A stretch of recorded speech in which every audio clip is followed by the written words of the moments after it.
ಇತ್ತೀಚೆಗಷ್ಟೇ ರಕ್ತ ಚಂದ್ರಗ್ರಹಣ ಉಂಟಾಯಿತು. ಚಂದ್ರಗ್ರಹಣದ ಪ್ರಭಾವ, ಆ ಒಂದು ಚಂದ್ರಗ್ರಹಣ ಉಂಟಾದಂಥದ್ದು ರಾಶಿಗಳ ಪ್ರಕಾರ ಕುಂಭರಾಶಿ ಶತಭಿಷ ನಕ್ಷತ್ರದಲ್ಲಿ ಅಂತ ಹೇಳಿದಾಗ ಅದು ಯಾವ ಯಾವ ರಾಶಿಯ ಮೇಲೆ ಯಾವ ಯಾವ ನಕ್ಷತ್ರದ ಮೇಲೆ ಪ್ರಭಾವವನ್ನು ಬೀರುತ್ತೆ ಅನ್ನುವಂಥ ಒಂದಷ್ಟು ವಿಚಾರಗಳನ್ನು ಜ್ಯೋತಿಷಿಗಳು ಹೇಳ್ತಾ ಇದ್ರು. ಈ ಮಧ್ಯದಲ್ಲಿ ಈ ಚಂದ್ರಗ್ರಹಣದ ಆಚೆ ಈಚೆ ಉಂಟಾಗುವಂಥ ಒಂದಷ್ಟು ಪ್ರಾಕೃತಿಕ ವಿಕೋಪಗಳು, ಅವಘಡಗಳು ಅನ್ನುವಂಥ ವಿಚಾರವನ್ನು ನೋಡ್ತಾ ಹೋದಾಗ ಅದು ಬೇರೆ ಬೇರೆ ಮೇಘಸ್ಫೋಟ ಇರಬಹುದು, ಭೂಕಂಪ ಇರಬಹುದು. ಬರೀ ಕರ್ನಾಟಕ ಅಲ್ಲ, ಭಾರತ ಮಾತ್ರ ಅಲ್ಲ, ದೇಶ ವಿದೇಶಗಳಲ್ಲೂ ಕೂಡ ಇದರ ಪ್ರಭಾವವನ್ನು ಈ ಒಂದು ಚಂದ್ರಗ್ರಹಣ ಬೀರ್ತು. ಈ ಮಧ್ಯದಲ್ಲಿ ಈಗಷ್ಟೇ ಇನ್ನು ಪಿತೃಪಕ್ಷ ಆರಂಭವಾಗಿರುವಂಥದ್ದು, ಇನ್ನೇನು ಬರುವಂಥ ವಾರದಲ್ಲಿ ಮಹಾಲಯ ಅಮಾವಾಸ್ಯೆ ಒಂದು ಆಚರಣೆ ಇದ್ದೇ ಇರುತ್ತೆ. ಎಲ್ಲ ಪಿತೃಗಳಿಗೂ ಅಂದರೆ ಅವರ ಕುಟುಂಬದ ಹಿರಿಯರೆಲ್ಲರಿಗೂ ಕೂಡ ಒಂದು ರೀತಿಯಲ್ಲಿ ಪೂಜೆ ಸಮರ್ಪಣೆ ಮಾಡುವಂಥ ಒಂದು ಆಚರಣೆ ಪಿತೃಪಕ್ಷದಲ್ಲಿ ಆಗುತ್ತೆ. ಪ್ರಮುಖವಾಗಿ ಮಹಾಲಯ ಅಮಾವಾಸ್ಯೆ ದಿವಸ ಆಗುತ್ತೆ. ಈ ಒಂದು ಗ್ರಹಣ ಮತ್ತು ಅಮಾವಾಸ್ಯೆಯ ಮಧ್ಯದಲ್ಲಿ ಯಾಕಿಷ್ಟು ವಿಕೋಪಗಳು ಮತ್ತು ಈ ರೀತಿಯಾದಂಥ ಅಪಘಾತಗಳು ಸಂಭವಿಸ್ತಾ ಇದೆ ಅಂತ ನಾನು ಹಿಂದಿನದ್ದು ಮಾತನಾಡ್ತಾ ಹೋಗ್ತೇನೆ. ಬಟ್ ಈ ಮಧ್ಯದಲ್ಲಿ ಪ್ರಮುಖವಾಗಿ ನಿನ್ನೆ ರಾತ್ರಿ ನಡೆದಂಥದ್ದು ಮತ್ತು ಇಂದು ಆದಂಥ ಎರಡು ಪ್ರಮುಖ ಅಪಘಾತಗಳು, ಅವಘಡಗಳ ವಿಚಾರವನ್ನು ಮಾತನಾಡ್ತಾ ಹೋಗ್ತೇನೆ. ಹಾಸನ ಹೊಳೆನರಸೀಪುರ ತಾಲೂಕು ಮೊಸಳೆ ಚಿಕ್ಕ ಹೊಸಹಳ್ಳಿಲಿ ಆಗಿರುವಂತಹ ಒಂದು ಅವಘಡ ಎಲ್ಲರಿಗೂ ಗೊತ್ತೇ ಇದೆ. ಗಣೇಶನ ಮೆರವಣಿಗೆ ಹೋಗ್ತಾ ಇದ್ದಾಗ ವಿಸರ್ಜನೆ ಮೆರವಣಿಗೆ ಮಧ್ಯದಲ್ಲಿ ಬಲಭಾಗದಿಂದ ಏಕಾಏಕಿ ಬಂದಂತಹ ಟ್ರಕ್ ಒಂದು ಜನರ ಮೇಲೆ ಹರಿದು ಹತ್ತಿರ 9 ರಿಂದ 10 ಜನರ ಪ್ರಾಣಬಲಿ ಆಗಿರುವಂಥದ್ದು. ಈ ಮಧ್ಯೆ ಬೆಂಗಳೂರಿನಲ್ಲಿ ಇವತ್ತು ಕೂಡ ಆಟೋ ಒಂದರಲ್ಲಿ ಇದ್ದಂಥ ಪ್ರಯಾಣಿಕರ ಮೇಲೆ ಲಾರಿ ಮೃತ್ಯು ರೂಪದಲ್ಲಿ ಬಂದಿದೆ. ಈ ರೀತಿಯಾದಂಥ ಅನೇಕ ಅವಘಡಗಳು, ಪ್ರಾಕೃತಿಕವಾದಂಥದ್ದು ಮೇಘಸ್ಫೋಟ ಇರಬಹುದು, ಪ್ರವಾಹದ ಪರಿಸ್ಥಿತಿ ಇರಬಹುದು, ಭೂಕಂಪಗಳಿರಬಹುದು. ಯಾಕೆ ಇದೆಲ್ಲವೂ ಕೂಡ ಗ್ರಹಣದ ಪ್ರಭಾವವ ಅಥವಾ ಈ ಬರ್ತಾ ಇರುವಂತಹ ಅಮಾವಾಸ್ಯೆಯ ಪ್ರಭಾವವ? ಯಾಕೆ ಈ ಥರದ ಒಂದಷ್ಟು ಸಮಸ್ಯೆಗಳು ಹುಣ್ಣಿಮೆ ಮತ್ತು ಅಮಾವಾಸ್ಯೆಯ ಮಧ್ಯದಲ್ಲಿಯೇ ನಡೆಯುತ್ತೆ?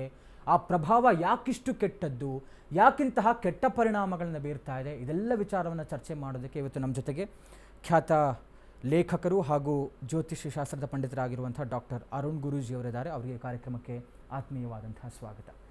ಸರ್, ತಮ್ಮ ಫಸ್ಟ್ ರಿಯಾಕ್ಷನ್ ಈ ಎಲ್ಲ ಅವಘಡಗಳು ಯಾಕಾಗಿ ಅಂತ? ಓಂ ನಮೋ ಭಗವತೆ ವಾಸುದೇವಾಯ.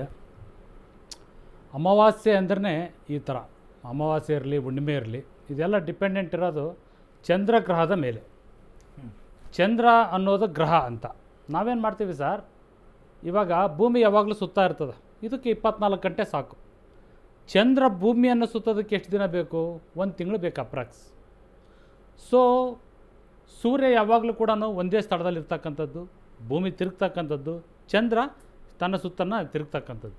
ನಿಮ್ಮ ನೇರವಾಗಿರ್ತಕ್ಕಂಥ ಪ್ರಶ್ನೆ ಏನಪ್ಪ ಅಂದರೆ, ಯಾಕೆ ಈ ಥರ ಗ್ರಹಣಗಳಲ್ಲಾಗಲಿ, ಅಮಾವಾಸ್ಯೆಗಳಾಗಲಿ, ಹುಣ್ಣಿಮೆಗಳಲ್ಲಾಗಲಿ ಈ ವ್ಯತ್ಯಾಸಗಳು ಯಾಕಾಗುತ್ತೆ?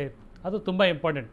ನಾವು ಸೈಂಟಿಫಿಕ್ ಆಗಿ ನೋಡ್ಬೋದು, ಹಿಸ್ಟ್ರಿ ತೆಗೆದು ನೋಡ್ಬೋದು, ಇತಿಹಾಸವನ್ನು ನೋಡ್ಬೋದು, ಮತ್ತು ಮುಂದುವರೆದ ಭಾಗದಲ್ಲಿ ಜ್ಯೋತಿಷ್ಯ ಶಾಸ್ತ್ರದಲ್ಲಿ ಕೂಡ ಉಲ್ಲೇಖ ಆಗಿರ್ತಕ್ಕಂಥದ್ದು. ಇವತ್ತಿನ ಯಾವುದೇ ಸೈಂಟಿಸ್ಟ್ ಕೂಡ ಆವತ್ತಿನ ಕಾಲದ ಜ್ಯೋತಿಷಿಗಳೇ. ಹಳೆ ಕಾಲದ ಜ್ಯೋತಿಷ್ಯ ಜ್ಞಾನದಿಂದ ಮಾತ್ರ ಇವೆಲ್ಲ ಮುಂದುವರೆದ ಭಾಗಗಳಾಗಿರುತ್ತೆ. ಸೊ ಯಾಕೆ ಅಮಾವಾಸ್ಯೆ ದಿನ ಈ ಥರ ಪ್ರಭಾವ ಬೀರುತ್ತೆ ಅಂದರೆ, ಚಂದ್ರ ಯಾವಾಗಲೂ ಕೂಡ ಸೂರ್ಯನ ಸುತ್ತೋದಕ್ಕೆ 1 ತಿಂಗಳ ಕಾಲಾವಕಾಶ ಬೇಕಾಗ್ತದೆ.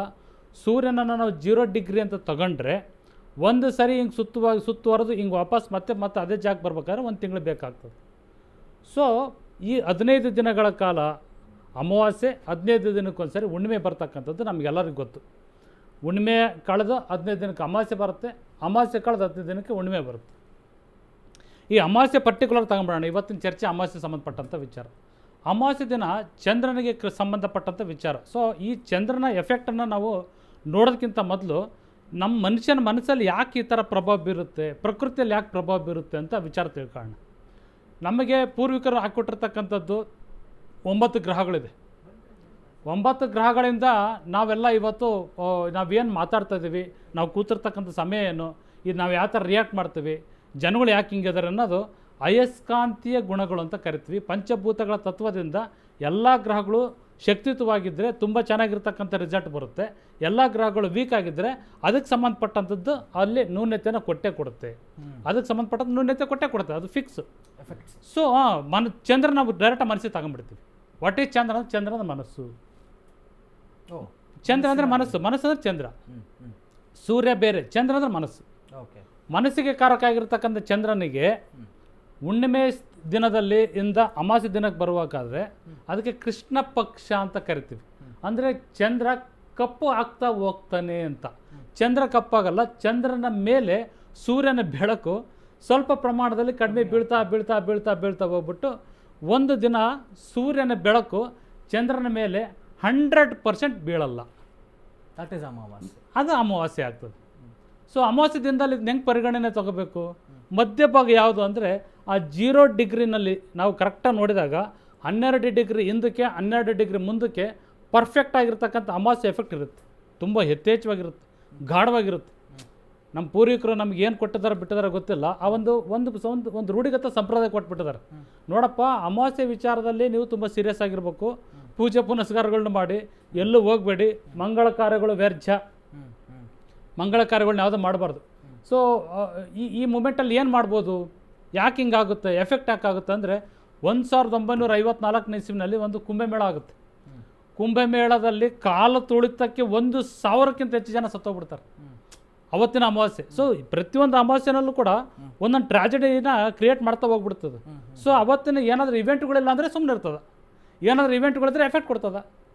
Very simple. ಇವಾಗ ಅಮಾವಾಸ್ಯೆ ದಿನ ಏನೋ ನಮ್ಮ ಹತ್ರ ಯಾವುದೂ ಇಲ್ಲಪ್ಪ ಇವೆಂಟ್ಗಳು ಅಂದರೆ ಅದು ಅಮಾವಾಸ್ಯೆ ಆಗಿರ್ತದೆ, ಹೋಗ್ಬಿಡ್ತದೆ. ಅಮಾವಾಸ್ಯೆ ಆಗಿದ್ದು ಹೋಗ್ಬಿಡ್ತದೆ ಅಲ್ವಾ ಸರ್? Okay okay okay.